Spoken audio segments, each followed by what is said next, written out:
मी आज सविस्तर चर्चा केली माननीय पोलीस आयुक्त यांच्याशी आणि सगळा आढावा त्यांच्यासमोर मांडलेला आहे की पुणे शहरामध्ये एकंदरीत पब असतील, बार असतील, नाईट लाईफ चे वेगवेगळे प्रकार असतील, रस्त्यावर खाद्य संस्कृती खाद्यपदार्थांचे स्टॉल्स असतील आणि त्या ठिकाणी अंडा भुर्जी असतील किंवा नॉनव्हेजचे स्टॉल्स, त्याच्यामध्ये दारू उपलब्ध होणं, या सगळ्या गोष्टी रात्री रस्त्यावर चालत असतील, या गोष्टी सांगितल्या. रूफटॉपच्या बद्दलच्या कारवाया सांगितल्या. तर अशा सगळ्या गोष्टी ज्या आहेत की ज्या ज्या ठिकाणी अवैधपणे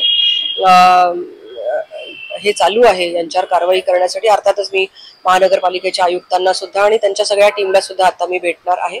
पण या कारवाया करण्यासाठी एक टाइम बाउंड कार्यक्रम मी त्यांच्याकडनं आता अपेक्षित धरलेला आहे. त्या संदर्भात भेट घेतली. त्याचबरोबर आता जी घटना घडली तर त्या संदर्भातल्या 2 पब्सचं नाव, बारचं नाव त्या ठिकाणी येत आहे. त्याच्यातला ब्लॅक नावाचा जो बार आहे त्याच्या मालकाचं नाव FIR मध्ये नोंदवलं गेलेलं नाहीये. त्यांना का वगळलं, अशा प्रकारचा प्रश्न मी त्या ठिकाणी उपस्थित केलेला आहे. नक्कीच याचा लवकरात लवकर खुलासा मला मिळेल. संपूर्ण प्रकरणावरती काही राजकारण होताना देखील दिसतंय. अनेक राजकीय नेते आंदोलन करताना दिसत आहेत.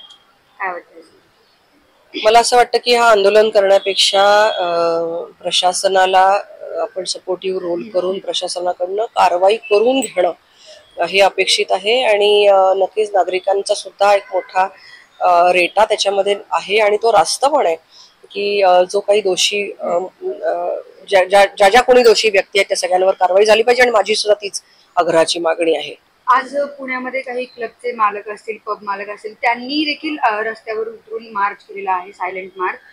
त्यांचं असं म्हणणं आहे की काही सगळ्यांवरती कारवाई करू नका. एकंदरीत या विषयावरती काय वाटतं? त्यांची अशी मागणी. मला असं वाटतं जे वैधपणे चाललेल्या गोष्टी असतील, नियमामध्ये असलेल्या गोष्टी असतील, त्यांच्यावर कारवाई होण्याचा प्रश्नच उद्भवत नाही. जे रात्री उशिरापर्यंत चालू ठेवतात त्यांना आश्रय कोणाचा आहे, अभय कोणाचा आहे आणि त्यांच्या तिथे काय काय घडतं. आमच्या इथे रामबाग कॉलनीमध्ये एक बार आहे आणि त्या बार मधनं रात्री मोठ्या प्रमाणात ट्रकमध्ये लिकरच्या बाटल्या भरून गायब केल्या गेल्या. म्हणजे त्या ठिकाणी काहीतरी अवैध चालू होतं म्हणून त्यांना धास्ती होती ना. मग अशा ठिकाणी त्यांनी स्वतः सगळ्या गोष्टी रास्तपणे चालवाव्यात, म्हणजे त्यांना भीती बाळगण्याचं कारण नाही.